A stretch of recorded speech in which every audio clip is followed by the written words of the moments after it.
जय हिंद दोस्तों, स्वागत है आपका आपकी और हमारे YouTube चैनल मिस्ट्री फाइंडर में। मैं हूँ राजेश और मैं हूँ डॉक्टर देव। दोस्तों, आज का जो वीडियो है जिसका टाइटल है Pakistani totally shock on beautiful girl full fire on Pakistan government. जो एक लड़की है पाकिस्तान गवर्नमेंट के ऊपर मतलब ज्यादा फायर हो उसके बोलने लगी, उसके रिलेटेड वीडियो है। वीडियो को लास्ट तक जरूर देखना। चैनल पे नहीं हो तो चैनल को सब्सक्राइब जरूर कर लीजिए। वीडियो अच्छा लगे तो लाइक और शेयर जरूर कीजिएगा। चलिए वीडियो स्टार्ट करते हैं। हिंदुस्तान की टेक्नोलॉजी है, वो चांद पे बैठ के आपको नंगा नहाते हुए देख सकता है। ओह की बात कह रहे हैं, हिंदुस्तान किसी के बेडरूम को देख सकता है। मुझे करनी है, लेकिन पहले मेरी वहाँ पे बहुत करप्शन है। फौजी लोग वो तो बस कुछ और ही है, बाजुआ सब कुछ। वो मुझे वहाँ नहीं जाना है, क्योंकि मुझे पता है लोग कैसे है वहाँ पे। वो तो कह रहे हैं कि हमने 2047 तक जो है वो अपने आप को क्लीन एनर्जी पे शिफ्ट कर लेना है। हमारी अभी यही नहीं पता कि पावर किसके पास है। कभी फौज आ जाती है, कभी कुछ। कोई जस्टिस नहीं है, नहीं कभी नहीं। बाजुआ जो भी फौज में है वो खराब है, बिल्कुल खराब है जी। मुझे सारी खबरें, इमरान रियाज सारे कुछ मैं देखती हूँ। उसका बेटा मोनस इलाई $350 का लेके इस मुल्क से जहाजों में डाल के वो निकल चाइना का साथ देंगे। चाइना का साथ देंगे तो अमेरिका की तरफ से फंडिंग बंद हो जाएगी। हम हर मसले में अमेरिका के पास भाग के जाते हैं। मसला रिस्क अल्लाह ताला ने देना चाहे। सारी दुनिया में हम बदनाम हैं फॉर दिस ब्लास्फेमी लॉ। अपनी जाती जो राय है ना भाईजान, मुझे तो यही लगता है कि जो कश्मीरी है ना वो भी बेचारे काफी हद तक समझ चुके हैं। ठीक है कि उनकी जिंदगी अब इंडिया वालों के साथ ही गुजरनी है। पाकिस्तान से उनको कोई उम्मीद नजर नहीं। मोदी जी ने चांद को मैं कहता हूँ कि वो कहते हैं हम तुम्हारे लिए चांद सितारे तोड़ लाएंगे, तो मोदी जी अपनी जनता के लिए चांद तोड़ लाए हैं। भारत 2047 का गोल सेट करता है और 1947 से पाकिस्तान ये गोल सेट नहीं कर पाता, बल्कि हम तो मजीद समझते हैं कि पाकिस्तान को मुसलमान करने की जरूरत है। 1947 में जो लोग यहाँ पे आए, आपकी ब्यूरोक्रेसी ने, वहाँ के नवाब थे जो यहाँ पे क्लेम लेकर आए, आज वो और उनकी औलादें मोटरसाइकिल रिक्शा चला रहे हैं, मजदूरियाँ कर रहे हैं।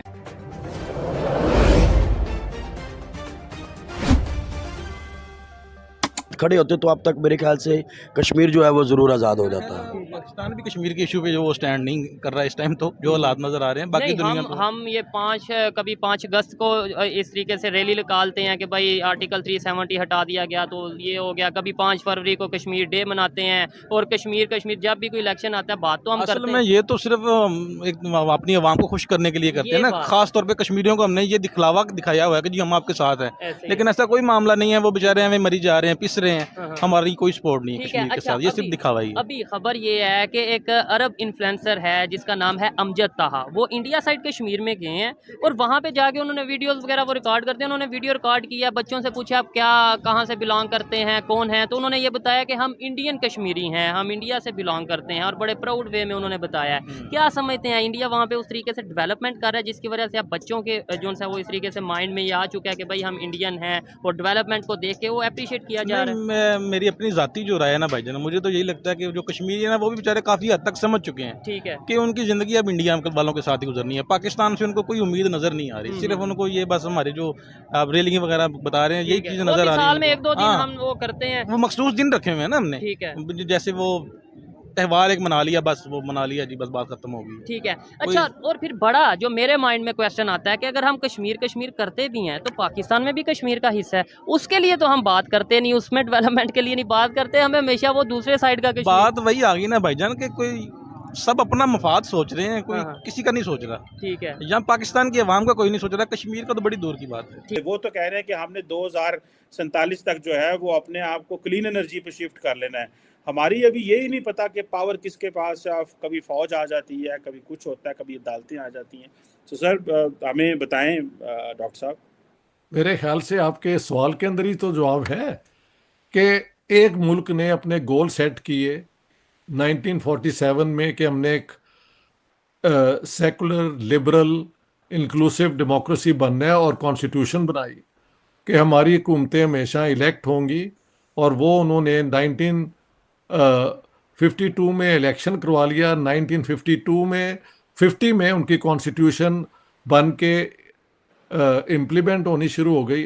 हाँ जी, तो उन्होंने हर जो अपने इरादे बनाए थे वो साथ साथ पूरे करते गए।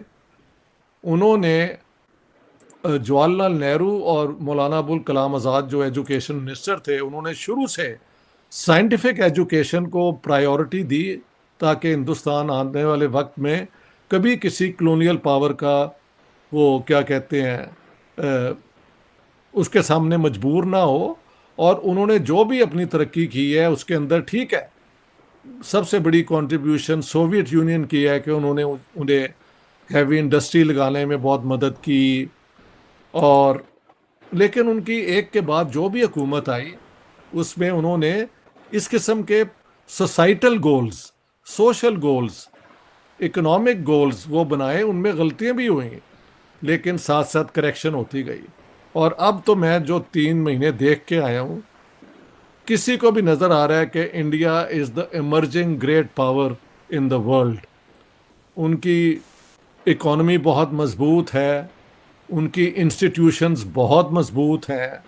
जाहिर है हिंदू नेशनलिज्म भी है, लेकिन सेकुलर जो हैं फोर्सेस वो भी अपनी जगह हैं। आरएसएस से मेरी बड़ी मुलाकातें हुई, उनसे उनका पॉइंट ऑफ व्यू सुना, मैंने अपना सुनाया। फवाद चौधरी ने कहा कि हम चांद को नीचे से देख सकते हैं, यहाँ पर बैठकर सब हमें डे का पता चल जाता है, दिन चढ़ गया, चांद चढ़ गया और चांद ग्रुप हो गया। तो इस तरह के स्टेटमेंट जब हम देते हैं तो दुनिया हमारा किस तरह से इस्तकबाल करेगी आने वाले टाइम के अंदर, और इंडिया को किस व्यू से देखेगी? फवाद चौधरी साहब, हम यहाँ से वो हिंदी में मिसाल दी जाती है कि अगर आप चांद पे थूकेंगे तो अपने मुंह पर आएगा, ठीक है? बिल्कुल सही। हम यहाँ से चांद को देख सकते हैं, आंखों पे हाथ रख लें तो हमें नहीं दिखेगा। यही है ना हमारी टेक्नोलॉजी। हिंदुस्तान की टेक्नोलॉजी है, वो चांद पे बैठ के आपको नंगा नहाते हुए देख सकता है। क्या बात कह रहे हैं? हिंदुस्तान किसी के बेडरूम को देख सकता है, वो किसी के किचन को देख सकता है। अच्छा, जबरदस्त। ये आपने तो बात ही खत्म कर दी। देख रहे हैं, वो चांद से हमें देख रहे हैं। क्या बात। यहाँ पर एक सवाल और बनता मेरा कि रशिया आप अगर आप देखेंगे पहले 3 की लिस्ट में शामिल है जो चांद के सरफेस पर कदम रख चुके हैं।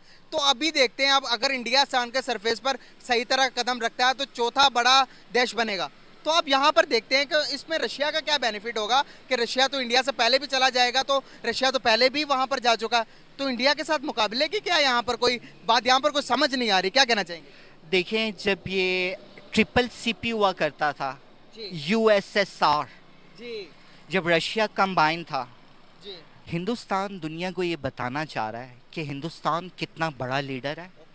हिंदुस्तान का इंटेलिजेंस नेटवर्क कितना स्ट्रांग है। लम्हों के लिए अगर रशिया ने हमले तेज नहीं किए यूक्रेन पर, हालांकि वो बड़ा फ्रेंडली लड़ रहा है, वो यूं लड़ रहा है जैसे अपने ही लोगों को डराया जाता है। थैंक यू दोस्तों वीडियो को यहाँ तक देखने के लिए। और वीडियो के अंदर बहुत कुछ जानने को मिला है हमें। और वहाँ की मतलब एक जो लड़की की हम बात कर रहे थे, मतलब वो है पाकिस्तानी, लेकिन वो पाकिस्तान में रह नहीं रही है, वो कहीं और कंट्री में रहती है।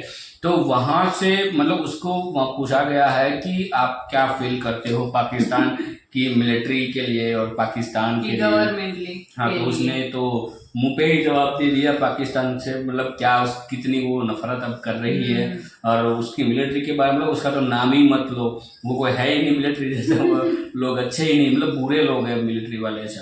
तो ये देखो, ये तो आपकी देश की जो लड़कियां है, आपकी देश की जो बेटी है, वो महफूज नहीं है आपके देश में।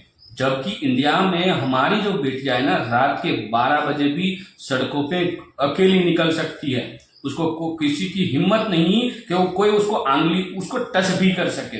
तो ये हमारे देश की सिक्योरिटी है। हमारा देश है 2047 का इसलिए सोच रहा है कि उस दिन हमारे देश को आज़ाद हुए 100 साल कंप्लीट हो रहे, और 100 साल के बाद हम हमारी पीढ़ी को कैसा देश दे रहे वो उस दिन नक्की होगा। और जब आपको भी उतने ही साल होंगे, ज़्यादा फर्क नहीं है, लेकिन आप आपके देश को देश ही नहीं दे पाओगे, क्योंकि 2047 तक तो मेरे को नहीं लग रहा कि पाकिस्तान मौजूदगी होगी। क्योंकि बलूचिस्तान की भी बात चल रही है कि बलूचिस्तान आज़ाद मांग रहा है, आज़ाद रहना चाहता है। POK की बात है, फिर बलूचिस्तान और और कुछ गिलगिट गिलगिट बाल्टिस्तान जो है वो तो ऑलरेडी इंडिया का ही था, मतलब ये जब पीओके वाला सीन हुआ उस समय की बात, तो वो भी रहने वाला है। तो आपके पास गिने चुने 4 स्टेट थे, उनमें से 2 तो ऐसे ही निकल जा रहे थे, कितने जो स्टेट बसेंगे, उसमें क्या पूरा पाकिस्तान चला पाओगे? आपकी बेटियां वस्तु तो उसने गिरवे रख दी है, हाँ, एयरपोर्ट तो बेच दिए। और वो जो लड़की थी वो पाकिस्तान की ही बेटी थी, वो खुद महसूस नहीं कर पा रही कि वो पाकिस्तान में सिक्योर रहेगी या नहीं रहेगी। उसकी क्या करो, कुछ 2-3 महीने पहले की बात है, कोई फॉरेन लड़की पाकिस्तान में विजिट के लिए आती है, पाकिस्तान को देखने के लिए आती है, वो उसको आप नहीं बख्शते हो, उसको भी अच्छा सलूक नहीं किया, उसके साथ भी आप छेड़खानी करते हो, उसके साथ अच्छे सलूक भी नहीं आप कर रहे हो, तो आप क्या किसी को कुछ दे पाओगे? आपके पास से क्या कोई देश, मतलब बोलते हैं ना एक होप होना, किसी कंट्री के पास से दूसरे कंट्री को होप होता है, इस कंट्री के साथ मेरा रिलेशन होगा तो मेरे को कुछ बेनिफिट मिलेगा, तो वैसा तो कुछ है ही नहीं। आपके बच्चे सेफ नहीं है, आपकी बेटियां सेफ नहीं है, तो फिर आप कैसे कह सकते हो कि पाकिस्तान ऐसा है? तो कैसे कह सकते हो? ये वीडियो देखने के बाद खास करके वो लड़की ने जो बोला, वो दौड़ा मेरे को बहुत छूट गया, क्योंकि देखो हमारा जैसे कि हम बाप होते हैं, हमारा बेटा हमसे महसूस नहीं कर पा रहा है अच्छी बात, तो फिर बाप होने का भी कोई फर्क, मतलब कोई लग नहीं रहा मेरे को। तो ये वाली स्थिति होती है आपकी। तो अभी आप रो रहे हो कि इंडिया ने ये कर दिया, इंडिया चांद पे जा, आपके फॉरेन मिनिस्टर है फवाद चौधरी, वो बोल रहे जब यहाँ से चांद दिख सकते हैं, कितना टाइम है, क्या हुआ, सब कुछ यहाँ से ही देख सकते हैं, तो वहाँ जाने की क्या ज़रूरत है? तो बस वही सोच है आपकी जो आपको आगे नहीं बढ़ने देती। आपका फॉरेन मिनिस्टर अनएजुकेटेड है, अब तो मैं क्या बोलूँ, एजुकेटेड होने के बाद भी अनएजुकेटेड है। हाँ, तो यार मेरे को और ज़्यादा कमेंट नहीं करनी है पाकिस्तान के बारे में, क्योंकि और फिर आपको मिर्ची लगेगी, आपकी और जलन होगी, वो मेरे को भी अच्छा नहीं लगेगा कि मैं आपको ज़्यादा जलाऊं, क्योंकि ऑलरेडी जले हुए पे और नमक छिड़कना मेरे को अच्छा नहीं लगेगा। तो दोस्तों इस वीडियो के बारे में आपकी क्या राय है, आप कमेंट में लिखकर हमें जरूर बताइए। मिलते और एक नए वीडियो में आपके साथ, टिल देन जय हिंद जय भारत।